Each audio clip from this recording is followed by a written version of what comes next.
కొంతమంది ఎంత కష్టపడినా చెమట నీరు నేలకు చిందేంతలా శ్రమించినా ఫలితం మాత్రం శూన్యంగా ఉంటుంది. పోనీ 4 రాళ్లు వెనకేసుకుందామనుకున్నా కూడా సంసార బాధ్యతల్లో అది ఎంత మాత్రం కుదరని పని.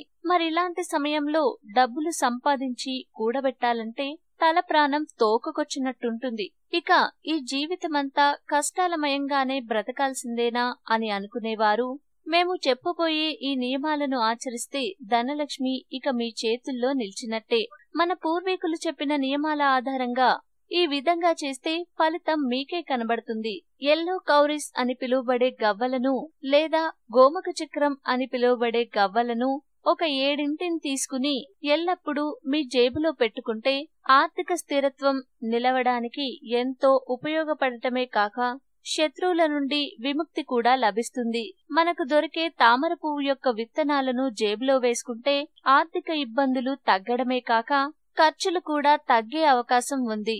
ఇక ఏదైనా ఒక శనివారం పూట రావి చెట్టు ఆకును కోసి శుభ్రంగా కడిగి దానిమీద హ్రీం అని రాసి జేబులో పెట్టుకుంటే మీ ఇంట్లో ఉన్న దారిద్ర్యలక్ష్మి తొలగిపోయి ధనలక్ష్మి మీ ఇంట కొలువు తీరుతుంది.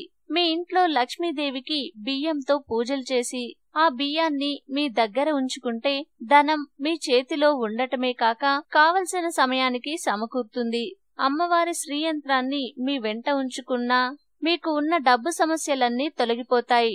అలాగే విష్ణు పాదాలు ముట్టుకున్న లక్ష్మీదేవి ఫోటో మీ దగ్గర పెట్టుకున్న డబ్బు గురించిన సమస్యలు మీ దరిచేరవు. కోడిగుడ్డు ఆకారంలో ఉన్న ఒక తెల్లటి పాలరాయిని మీ దగ్గర పెట్టుకున్నా లేదా ఇంట్లో లక్ష్మీ అమ్మవారికి శుక్రవారం పూట ఒక కొబ్బరికాయతో పూజ చేసి దాన్ని తమ వద్ద ఉంచుకున్నా వారికి ఉన్న ఆర్థిక ఇబ్బందులన్నీ తొలగిపోతాయి. దారిద్ర్యంలో కొట్టుమిట్టాడుతున్న వారికి ఉపశమనాన్ని కలిగించే ఈ విషయాలను తెలుసుకున్నారుగా.